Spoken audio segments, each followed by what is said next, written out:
Buenos días, queridos compañeros universitarios, distinguidos colegas docentes. Nos toca tocar el tema de fisiología de la circulación, que se refiere particularmente a corazón, arterias y venas, ¿no? Capilares naturalmente. Y esto merece una pequeña introducción que va a tratar de motivar el enfoque de un tema que es fundamental dentro de la fisiología en general, porque la fisiología circulatoria es simplemente una división que se hace, qué sé yo, dentro de la fisiología general. Hablamos de la fisiología endocrinológica, la fisiología respiratoria, neurológica, la fisiología de la locomoción, la fisiología digestiva, de las funciones sexuales y reproductivas, pero todas ellas están inmersas dentro de un solo concepto. La separación que hacemos es puramente didáctica. El organismo, como veremos al final de esta nuestra pequeña exposición, es una unidad existencial indivisible y única, inseparable.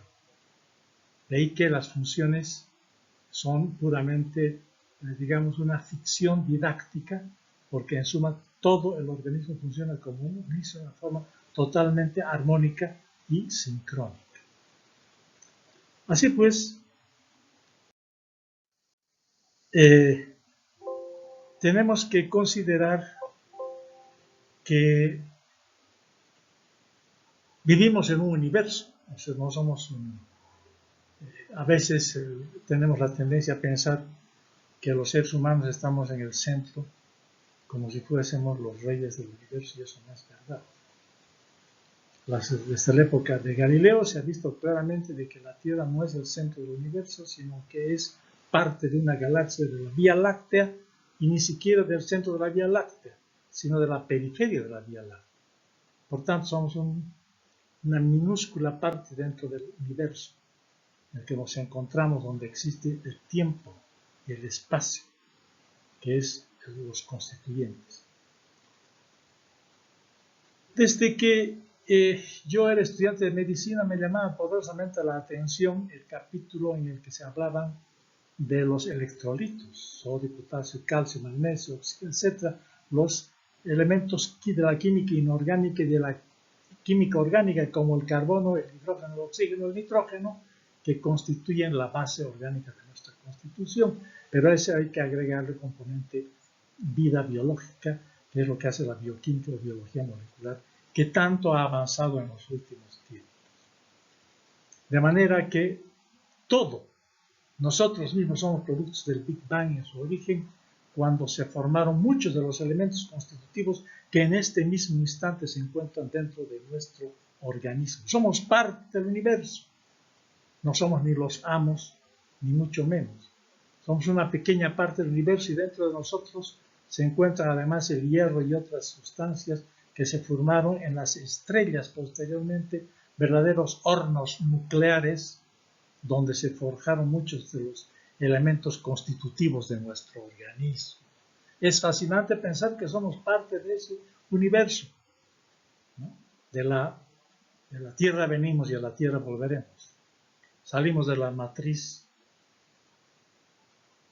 terrestre para ingresar en la matriz humana, ingresar luego a la matriz social y terminar en la matriz cósmica. Volvemos a nuestros orígenes. De manera que la energía misma, bueno, y hemos de hablar del sol, el agua, que constituye indudablemente el medio, allá donde hay agua y vida, se dice efectivamente, porque el agua es el solvente universal. Y es allí donde se va a operar, es la matriz, donde se van a operar las reacciones químicas y además va a ser el vehículo por el cual se van a transportar las sustancias. Y el aparato circulatorio es una buena muestra de ello.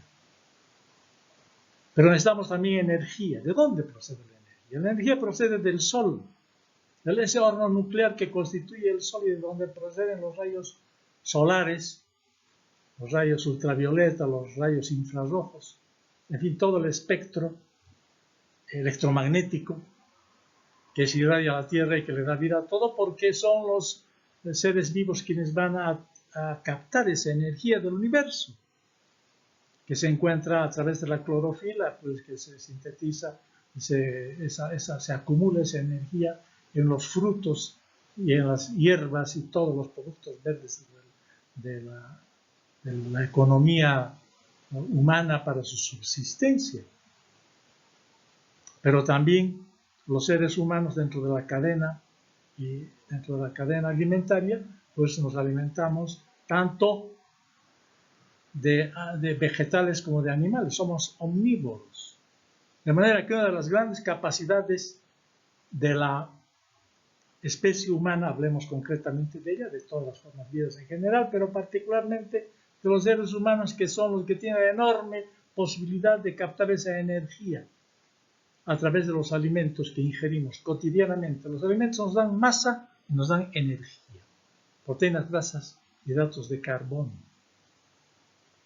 Y los ácidos nucleótidos también, que van a servir para la constitución, para la conservación de la energía y la producción de la información a través de generaciones del ácido desoxirribonucleico. Entonces es un conglomerado de sustancias que van a contribuir a obtener esa energía, y el oxígeno atmosférico. El combustible celular constituyen proteínas, grasas y hidratos de carbono. El comburente es el oxígeno. Ya desde hace muchísimo tiempo Lavoisier, el gran químico francés, había observado curiosamente que el ser humano producía calor, consumía oxígeno y eliminaba el dióxido de carbono. Funcionaba exactamente como un órgano o como un aparato de combustión. La combustión celular, donde se capta una serie de combustibles y comburentes para producir energía. Esa es la clave de la vida, la energía, porque la energía pone en movimiento a todos los seres vivos. Sin energía no existe vida. Sin ATP producida por la mitocondria, allá donde se produce el ciclo de Krebs, la fosforilación oxidativa, la cadena de electrones y la bomba de protones son básicos para la fosforilación oxidativa y para la conservación de la energía, que luego por hidrólisis del ADP más fósforo más energía, se producirá esa energía que es capaz de movilizar sustancias a través de las membranas celulares, de los músculos estriados lisos y el propio corazón. La vida ha merecido una serie de elucubraciones por parte de los científicos a lo largo de la historia. Ha habido teorías creacionistas. Pero probablemente el primero que empieza a objetar las teorías creacionistas de la vida es Lamarck, un científico francés, quien empezó a hablar de la herencia, de la capacidad de heredar ciertas características aprendidas por nuestros antepasados. Y la teoría lamarckiana, que cayó después en desgracia porque vino Darwin, y vino Mendel, y vino otros científicos, se está recuperando en los últimos tiempos debido a la epigenética, que está demostrando que no estaba tan equivocado Lamarck. Y por tanto, muchos de los principios que señaló es clásica aquella concepción lamarckiana de los caracteres heredados de las jirafas que no tenían acceso a las copas de los árboles más altos. Entonces se fueron estirando y heredaban sus descendientes esa habilidad y empezaban a alimentarse de las copas más altas, y los que sobrevivieron fueron los que tuvieron los cuellos más largos. Muy ingeniosa la concepción, pero claro, no es aceptada hoy sino como una base, digamos, sobre la cual se elaboró la ciencia, porque la ciencia no surge por generación espontánea. La ciencia es un producto evolutivo, donde contribuyen muchísimos, para ir sobre las bases de los predecesores y elaborándose nuevas y nuevas ideas. We look so far because we are standing on the shoulders of giants, decía algún gran investigador. Vemos lejos porque estamos de pie sobre los hombros de los gigantes que nos precedieron.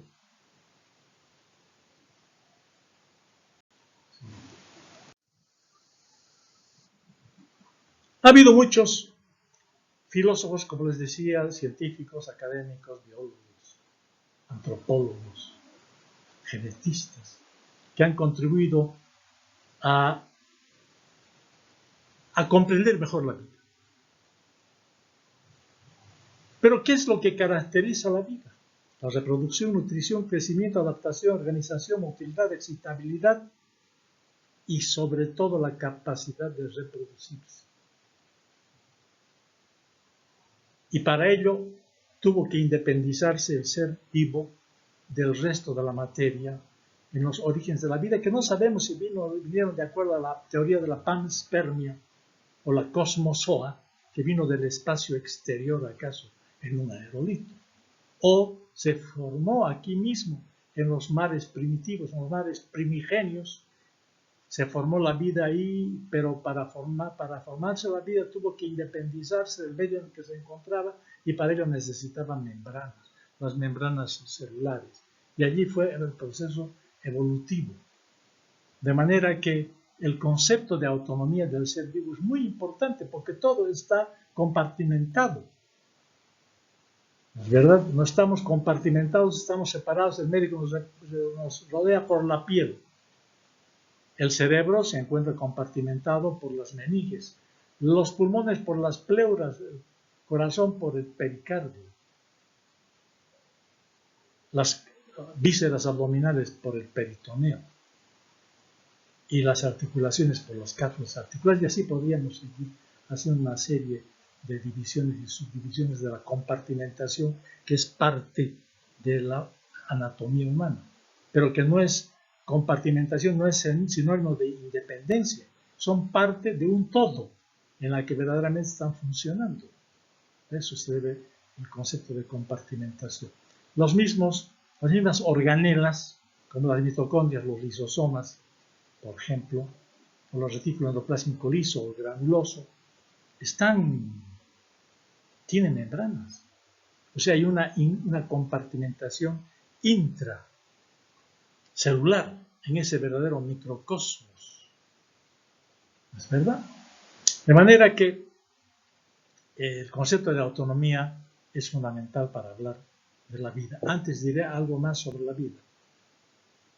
En la concepción materialista dialéctica dice que la vida no es otra cosa que una forma particular de la materia en movimiento.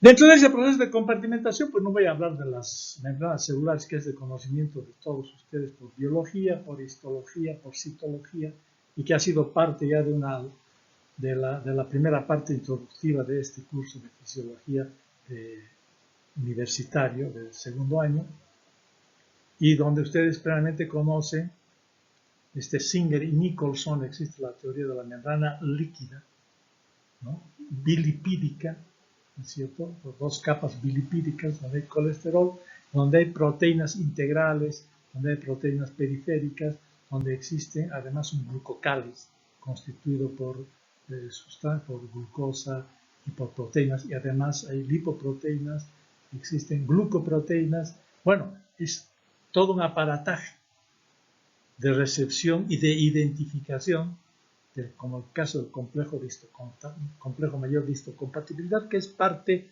de ese carnet de identidad que todos poseemos y que nos permiten identificarnos íntimamente como propietarios de nuestras propias células. Por eso se rechaza lo ajeno y todo aquello que es ajeno a uno mismo es rechazado, y esa es la base de la inmunología, ¿es cierto? Es todo antígeno, anticuerpo, todos estos conceptos que son por todos conocidos.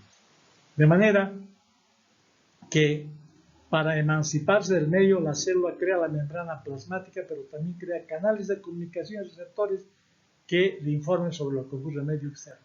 Las membranas viven.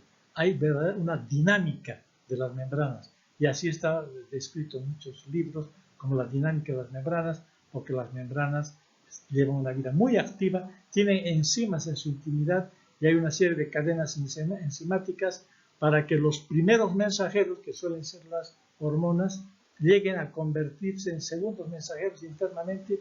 Tiene que haber una conexión entre medio externo e interno, y esa conexión es la membrana, de una enorme complejidad que ha merecido algunos premios Nobel para su comprensión, es decir, por la explicación han sido premiados con premios Nobel para el funcionamiento solo de las membranas celulares, hablando por ejemplo de la proteína G.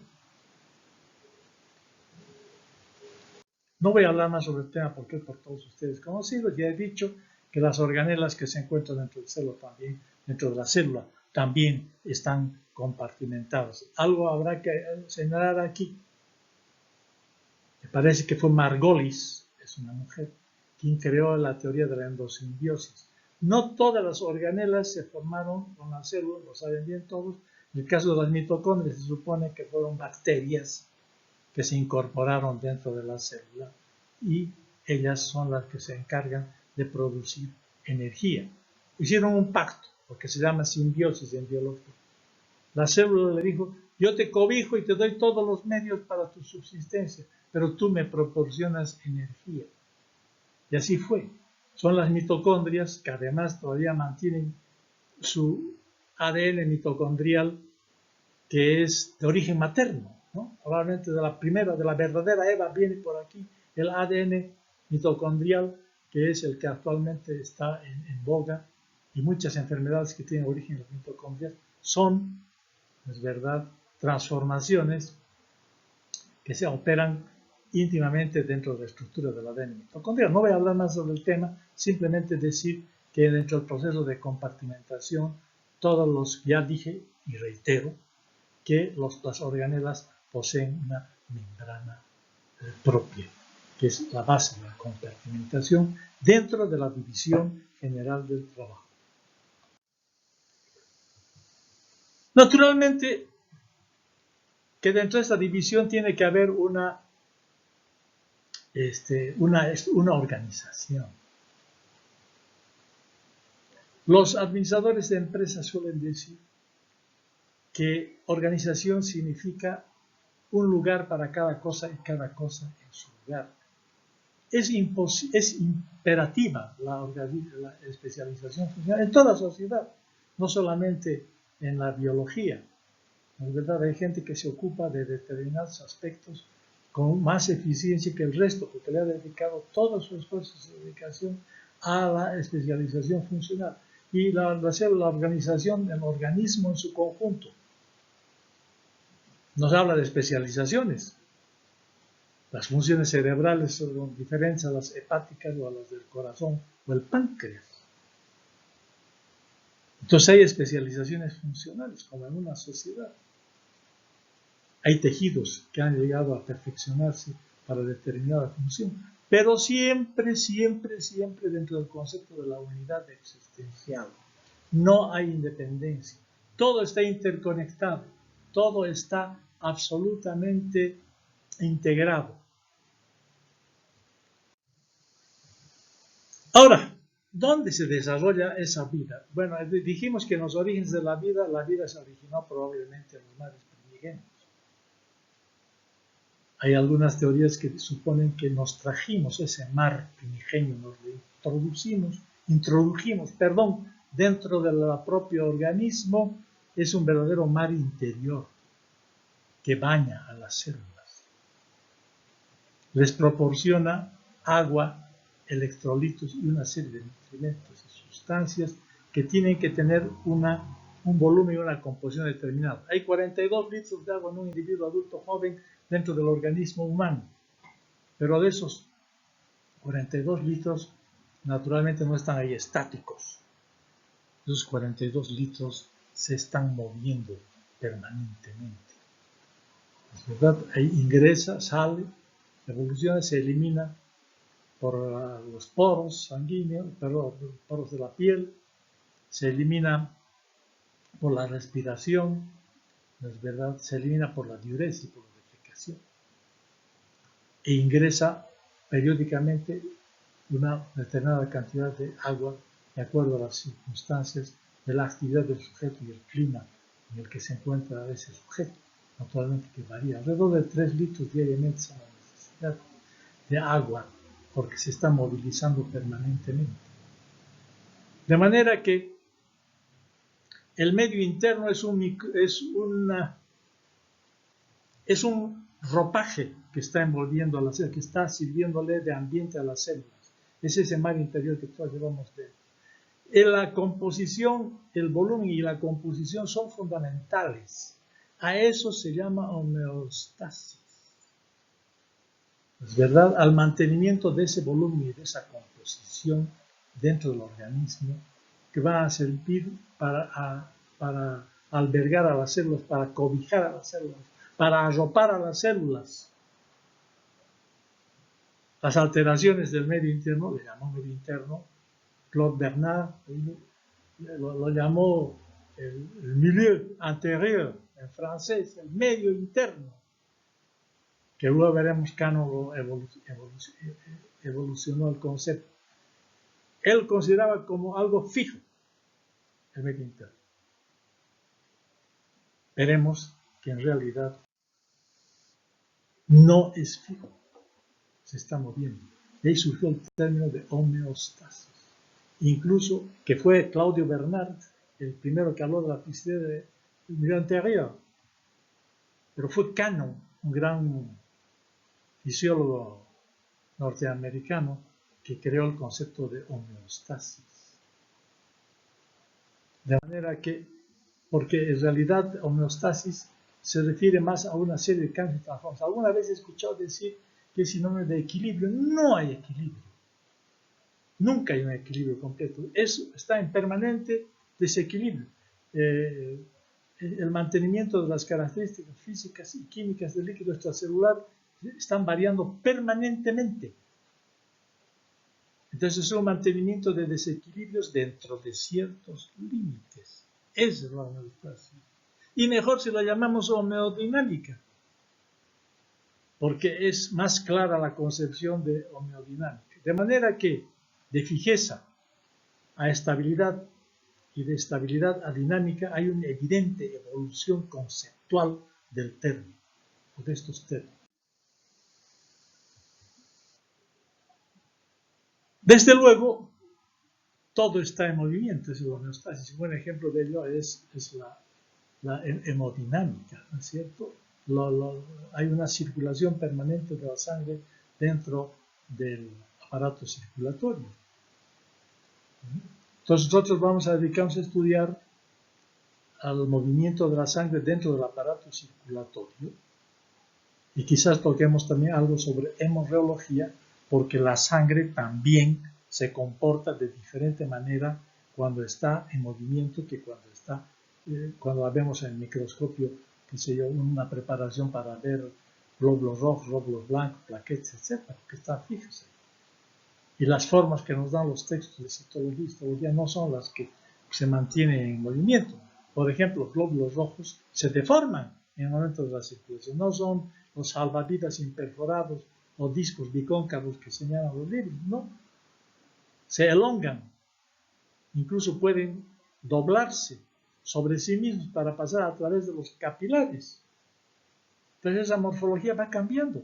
Con la velocidad se hace más o menos ovoideos en determinados momentos. Hay una gran elasticidad, etc. Eso es parte de la hemorreología.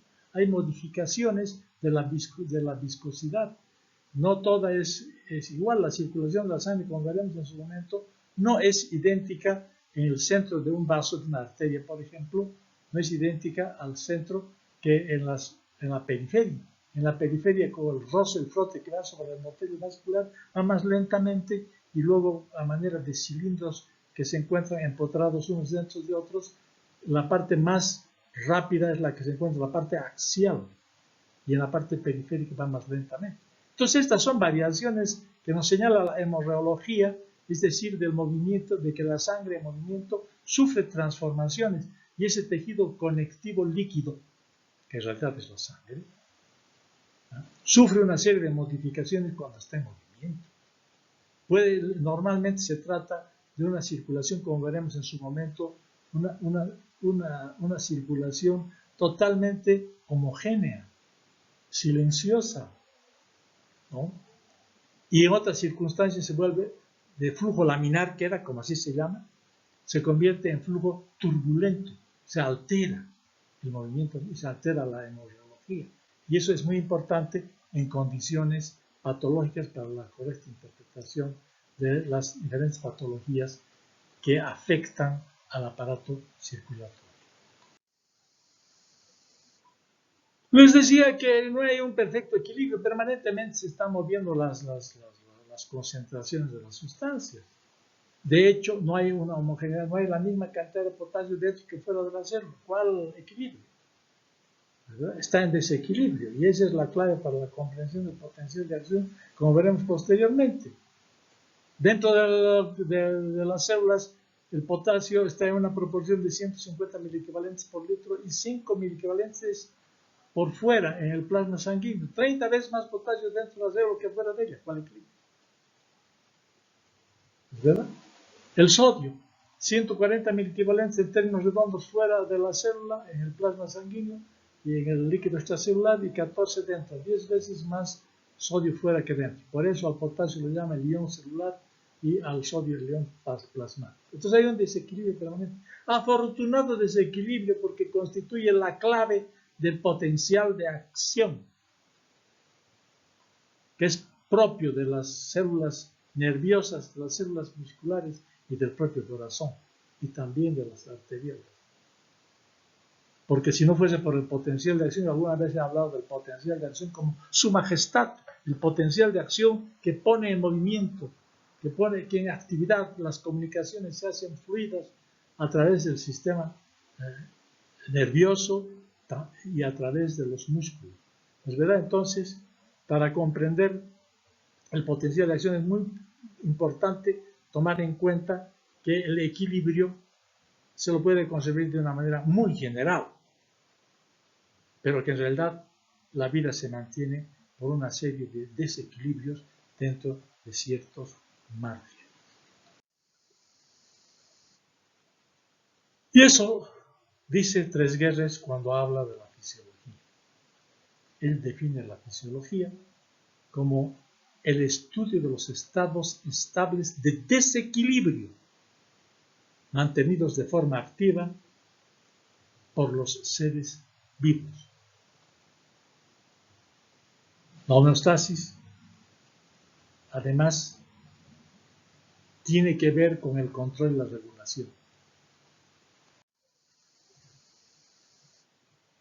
Para que se mantenga esa estabilidad del medio interno, esa homeostasis de la que estamos hablando hasta este momento, entre todos los órganos, aparatos y sistemas de la economía, es necesario que haya un sistema de retroalimentación. ¿No es verdad? El feedback, que le llaman los anglófonos, o sea, la retroalimentación, que unas veces es positiva y otras es negativa.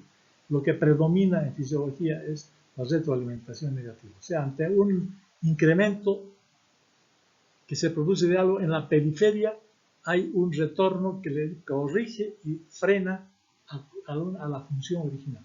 A ver, este control es automático, semiautomático o semivoluntario, como quiera. El arco reflejo que hemos estudiado a lo largo de nuestros estudios de neurofisiología tiene tres fases. Una que es la de la adquisición de la información. Otra es la de la integración de la información a nivel de los grandes centros nerviosos, del neuroeje. Y la otra es la respuesta motora. Ese es un arco reflejo.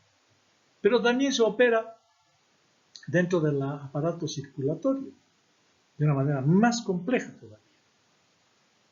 ¿No es cierto? Las variaciones de la presión arterial son registradas por el glomus carotídeo y el callado aórtico.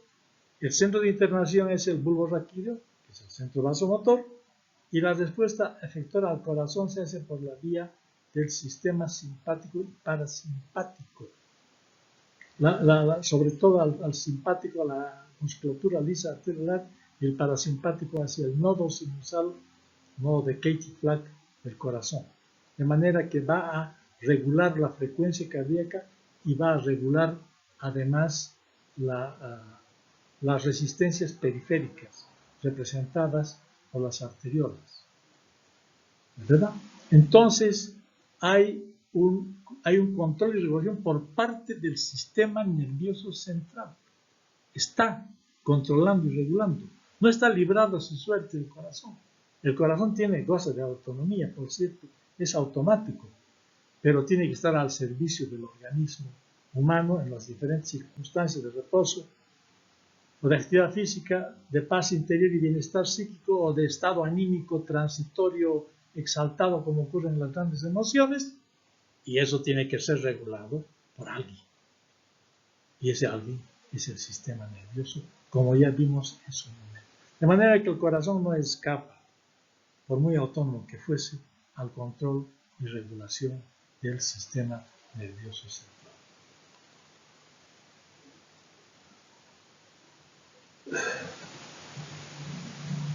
De manera que ahí está el ejemplo claro de todo lo que veníamos diciendo. Hemos ido hablando de cómo son las conexiones nerviosas del sistema nervioso autónomo, que va a ir, decía yo, hasta el nodo sinusal, y donde de registrarse a nivel del callado de la aorta, a nivel del globus carotídeo, los centros baroreceptores, ¿es verdad? Esa información va a ir hasta los centros nerviosos, sistema nervioso autónomo, y luego a nivel del centro, ya lo dijimos, estoy reiterando, por la vía del glosofaringio y del vago, que son las dos estrellas, sobre todo el vago del sistema nervioso autónomo, que va a regular las funciones neurovegetativas, que va a regular las funciones autonómicas, es decir, del sistema nervioso autónomo, simpático y parasimpático. Aquí está claro el ejemplo del mecanismo de retroalimentación, del mecanismo de información, del mecanismo reflejo, de control y regulación del trabajo del corazón. Insisto, ¿el corazón es automático? Sí, pero responde a las necesidades del organismo humano, también sí. Y el ejemplo de la regulación de la presión arterial, que será motivo de una charla especial nuestra, aquí estamos viendo ya sus fundamentos, porque aquí existe una interacción entre el sistema nervioso autónomo y una víscera hueca, la bomba cardíaca, que es el corazón.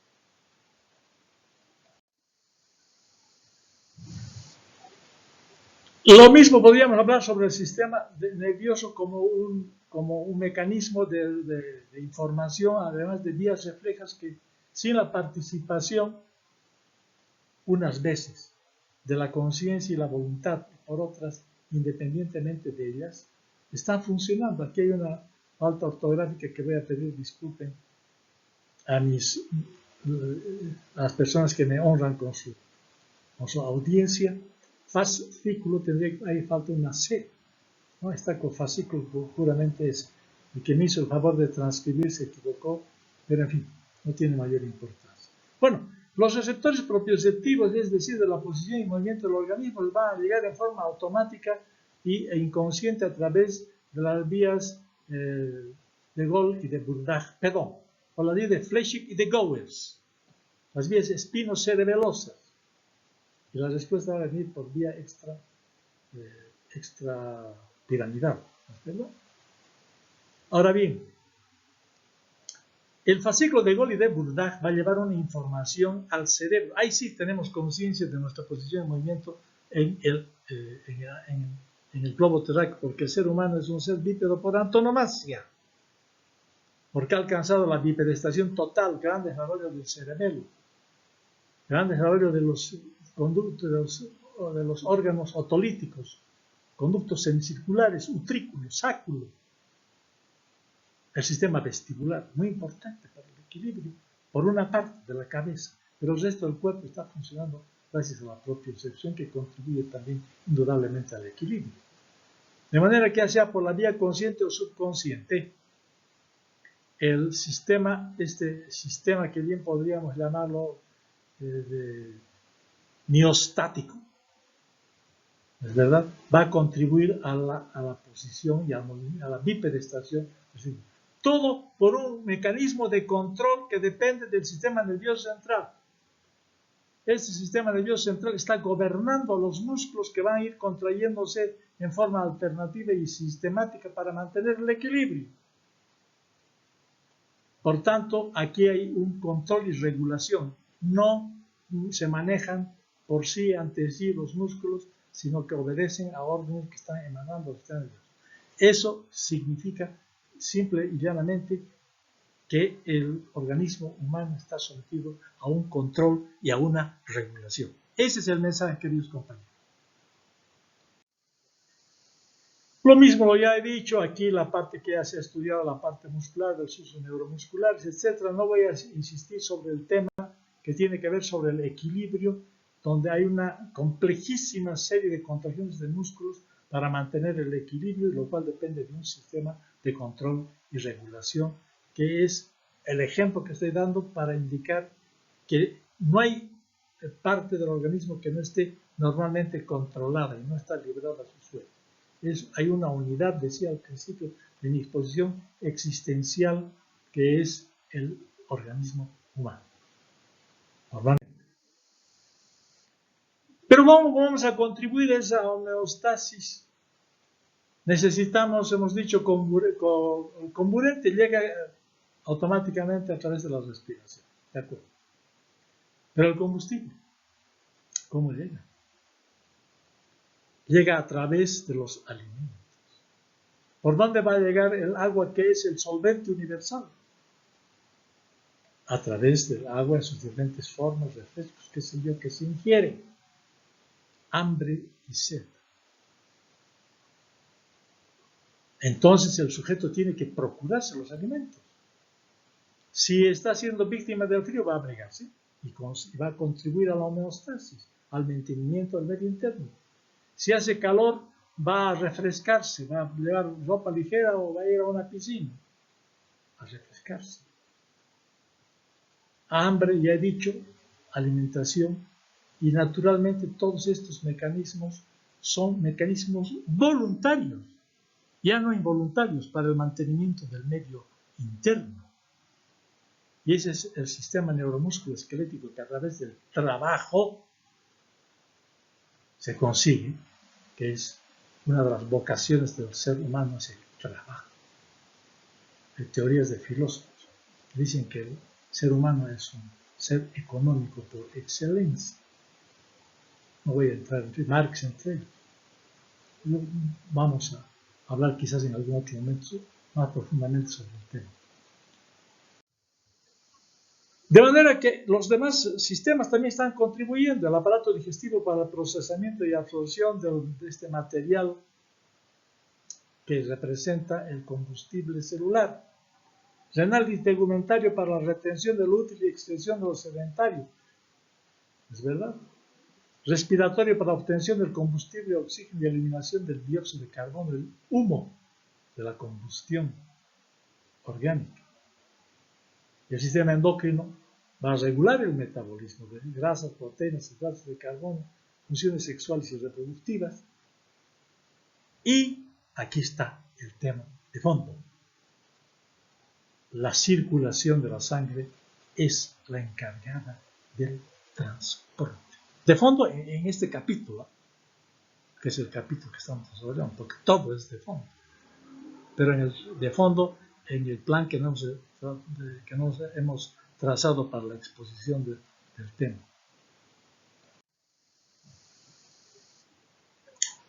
Decíamos que el organismo tiene una serie de funciones altamente especializadas, pero el cuerpo, decía también y reitero por enésima vez, es una totalidad existencial, indivisible y única, gracias a la comunicación intercelular, por la circulación, la vía nerviosa, sinapsis y mediadores químicos. ¿Qué es lo que va a integrar? Tiene que haber una comunicación, tiene que charlar entre las células, para decirlo así, metafóricamente. Tiene que haber información. El sistema inmunológico es muy rico en información por las interleuquinas. Interleukina 1, 2, 6, el factor de necrosis humoral. ¿Es verdad? Hay una serie de informaciones que se envían entre las células para la defensa del organismo. En el caso de la endocrinología, la cosa es mucho más espectacular todavía, yo diría, a través de hormonas que son las mensajeras químicas que surgen del hipotálamo, de la hipófisis, de la tiroides, de las suprarrenales, de la ínsula pancreática, en fin, de las gónadas. Van a surgir una serie de hormonas que van a estar, hasta hormonas gastrointestinales existen. Entonces tienen que comunicarse para poder funcionar como una unidad existencial, indivisible y única.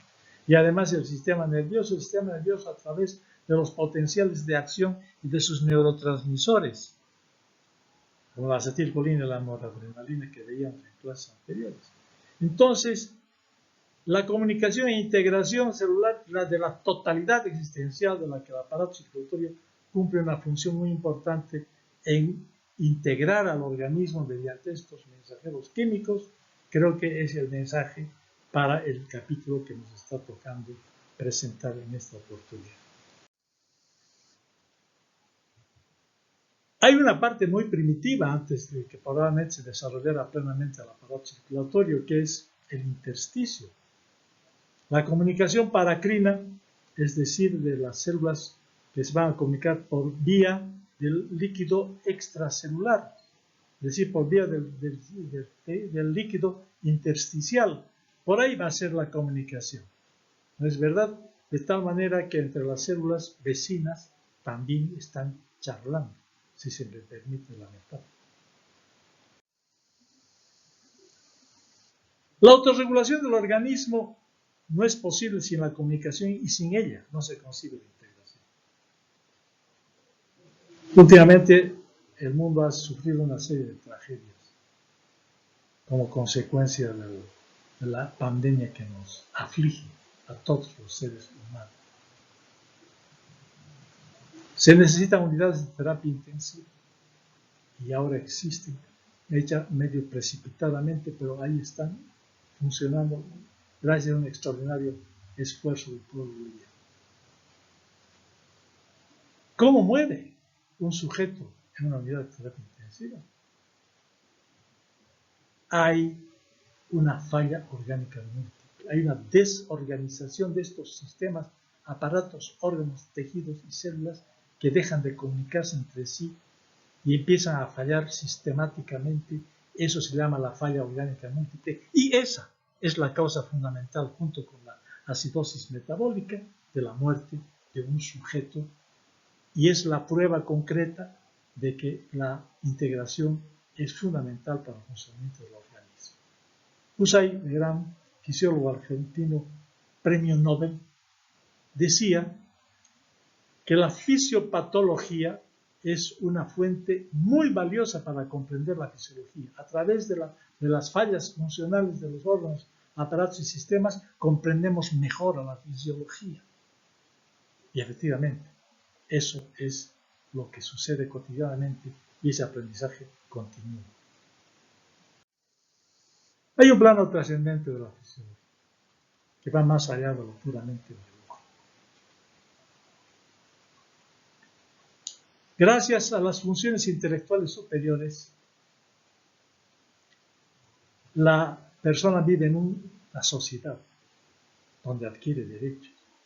Por ejemplo, el acceso a la alimentación, que es vital para el aporte calórico y asegure una vida saludable. De manera que no podemos exigir fisiología en un medio en el que existe subalimentación, desnutrición o hambre. Ese es el entorno social que constituye el plano trascendente de la fisiología. Muchas gracias.